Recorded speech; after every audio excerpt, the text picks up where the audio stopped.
Selamat malam Ibu dan teman-teman sekalian. Kami dari kelompok 2 ingin mempresentasikan hasil kerja kelompok kami.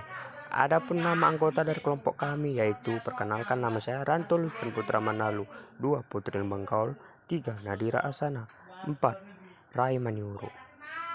Kami akan mempresentasikan dari kelompok 2 itu mengenai materi yang diberikan kepada kami ada 3 tahap, yaitu pemerolehan bahasa, 2 hubungan bahasa dan berpikir dan berbudaya, 3 bahasa dan nota. Baiklah, kita akan mulaikan presentasi kami. Mulai yang akan membahas pemerolehan bahasa yaitu dari saudara Putri Lembangkaul. Baik, saya akan menjelaskan submateri yang pertama, yaitu pemerolehan bahasa. Terkait dengan pengertian pemerolehan bahasa ini, MC Grow 1987-570 membedakannya menjadi 2 bagian. Yang pertama, pemerolehan bahasa menjadi permulaan yang mendadak dan tiba-tiba. Dan yang kedua, pemerolehan bahasa memiliki suatu permulaan yang gradual yang muncul dari prestasi-prestasi motorik, sosial, kognitif, dan pralinguistik. Yang kedua, saya akan menjelaskan tentang pengertian akuisisi bahasa atau pemerolehan bahasa.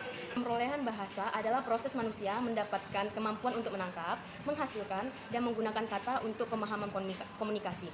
Hal ini melibatkan berbagai kemampuan seperti sintaksis, fonetik, dan kosakata yang luas. Bahasa yang diperoleh bisa berupa vokal seperti pada bahasa lisan atau manual seperti bahasa isyarat. Pemerolehan bahasa biasanya merujuk pada pemerolehan bahasa pertama yang mengkaji pemerolehan anak terhadap bahasa ibu mereka, serta pemerolehan bahasa kedua yang mengkaji pemerolehan bahasa tambahan oleh anak-anak atau orang dewasa. Selanjutnya yaitu proses pemerolehannya. Dari proses pemerolehannya, bahasa bisa dipilah menjadi dua bahasa, yaitu bahasa ibu atau bahasa pertama dan bahasa kedua, bahkan bahasa asing. Penamaan bahasa ibu dan bahasa pertama mengacu pada sistem linguistik yang sama. Yang disebut bahasa ibu adalah bahasa yang pertama kali diajarkan secara alamiah dari ibunya atau dari keluarga yang memeliharanya. Biasanya, bahasa ibu sama dengan bahasa daerah orang tuanya sendiri. Bahwa bahasa ibu lazim disebut sebagai bahasa yang pertama, karena bahasa itulah yang pertama kali dipelajari anak dari keluarganya atau dari ibunya sendiri. Baik, selanjutnya ada pemerolehan bahasa. Yang pertama, berfokus pada komunikasi penuh makna. Yang kedua, keberhasilan didasarkan pada pengguna bahasa untuk melaksanakan sesuatu. Yang ketiga, materi ditekankan pada ide dan minat anak ke aktivitas berpusat pada anak. Dan yang keempat, kesalahan merupakan hal yang wajar. Kelima, pemerolehan merupakan proses bawah sadar dan terjadi melalui pemajanan dan masukan yang dapat dipahami anak. Dan yang terakhir yaitu penekanan pada tumbuhnya kecakapan bahasa secara alamiah. Yang kedua, ragam pemerolehan bahasa. Ragam pemerolehan bahasa dapat ditinjau dari berbagai sudut pandang sebagai berikut. Yang pertama, berdasarkan bentuk, yaitu pemerolehan bahasa pertama, pemerolehan bahasa kedua, dan pemerolehan bahasa ulang atau bahasa asing. Yang B, berdasarkan urutan.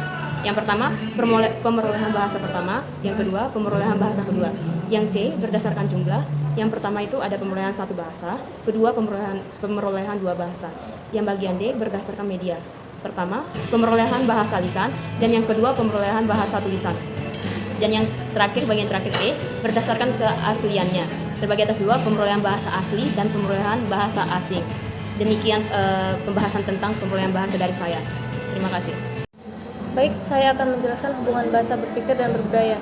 Abdul Chair, berbahasa adalah penyampaian pikiran atau perasaan dari orang lain yang berbicara mengenai masalah yang dihadapi dalam kehidupan budayanya. Ada beberapa teori yang dikemukakan oleh para ahli, diantaranya 1. Teori Wilhelm von Humboldt. Von Humboldt berpendapat bahwa substansi bahasa itu terdiri dari 2 bagian. Bagian pertama berupa bunyi-bunyi dan bagian lainnya merupakan pikiran-pikiran yang belum terbentuk. Bunyi-bunyi dibentuk oleh thought form dan pikiran-pikiran dibentuk oleh ide form. Jadi bahasa menurut Humboldt merupakan sintes dari bunyi thought form dan pikiran ide form. Dari keterangan itu bisa disimpulkan bahwa bunyi bahasa merupakan bentuk luar, sedangkan pikiran adalah bentuk dalam. Bentuk luar bahasa itulah yang kita dengar, sedangkan bentuk dalam bahasa berada di dalam otak. Kedua, bentuk ilmiah yang membelenggu manusia dan menentukan cara pikirnya. Dengan kata lain, von Humboldt berpendapat bahwa struktur suatu bahasa menyatakan kehidupan dalam otak atau penutur bahasa itu tersebut. Yang kedua, teori Sapir-Whorf. Edward Sapir memiliki pendapat yang hampir sama dengan von Humboldt. Sapir mengatakan bahwa manusia hidup di dunia ini di bawah belas kasih. Bahasanya yang telah menjadi alat pengantar dalam kemudiannya kehidupannya bermasyarakat. Menurut Sapir telah menjadi fakta bahwa kehidupan suatu masyarakat sebagian didirikan di atas tabiat-tabiat dan sifat-sifat bahasa itu. Karena itulah tidak ada 2 bahasa yang sama sehingga dapat dianggap mewakili satu masyarakat yang sama. Benjamin Lee Ward, murid Sapir, menolak pandangan klasik mengenai hubungan bahasa dan berpikir yang mengatakan bahwa bahasa berpikir merupakan 2 hal yang berbeda. Sama halnya dengan von Humboldt dan Sapir, Wolff juga menyatakan bahwa bahasa menentukan pikiran seseorang sampai kadang-kadang bisa membahayakan diri sendiri. Berdasarkan hipotesis Sapir-Whorf itu dapat dikatakan bahwa hidup manusia dan pandangan hidup bangsa-bangsa di Asia Tenggara, yaitu Indonesia, Malaysia, Filipina, dan lain-lain, adalah sama karena bahasa-bahasa mereka mempunyai struktur yang sama. Sedangkan hidup dan pandangan hidup bangsa-bangsa lain seperti Cina, Jepang, Amerika, Eropa, Afrika, dan lain-lain adalah berlainan. Karena struktur bahasa mereka berlainan. Untuk memperjelas hal ini, Whorf membandingkan kebudayaan Hopi dan organisasi berdasarkan peristiwa-peristiwa event.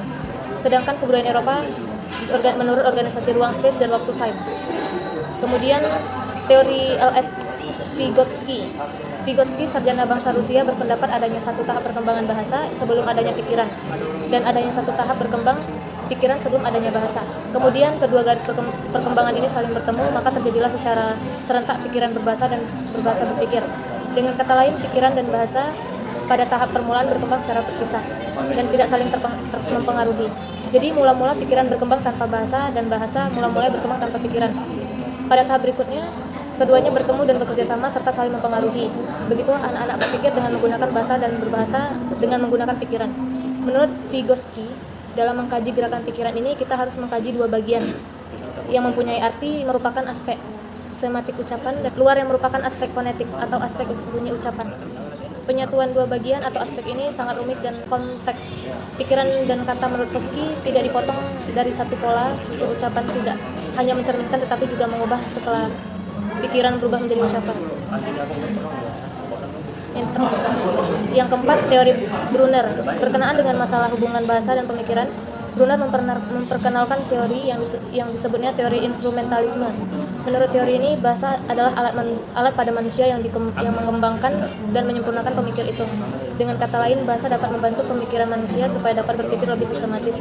Dalam bidang pendidikan, implikasi teori Brunner ini sangatlah besar. Memang dalam hubungan inilah beliau ingin mengembangkan teori ini. Di samping adanya dua kecakapan yang melibatkan bahasa, yaitu kecakapan linguistik dan kecakapan komunikasi. Teori Brunner ini juga memperkenalkan adanya kecakapan analisis yang dimiliki oleh setiap manusia yang berbahasa. Kecakapan analisis ini akan dikembangkan menjadi lebih baik dan dengan pendidikan melalui bahasa yang formal, karena kemampuan analisis ini hanya mungkin dikembangkan setelah seseorang mempunyai kecakapan komunikasi yang baik. Baik, saya akan menjelaskan tentang teori Jean Piaget. Teori Jean Piaget berpendapat justru pikiranlah yang membentuk bahasa. Tanpa pikiran, bahasa tidak ada nada. Pikiranlah yang menentukan aspek-aspek sintaksis dan leksikon bahasa, bukan sebaliknya. Piaget yang mengembangkan teori pertumbuhan kognisi menyatakan jika seorang anak dapat menggolongkan sekumpulan benda-benda tersebut dengan menggunakan kata-kata yang serupa dengan benda-benda tersebut, maka perkembangan kognisi dapat diterangkan telah terjadi sebelum dia dapat berbahasa. Piaget mengemukakan dua hal penting mengenai hubungan bahasa dengan kegiatan-kegiatan intelek atau pikiran. Yang pertama, sumber kegiatan intelek tidak terdapat dalam bahasa, tetapi dalam periode sensomotorik.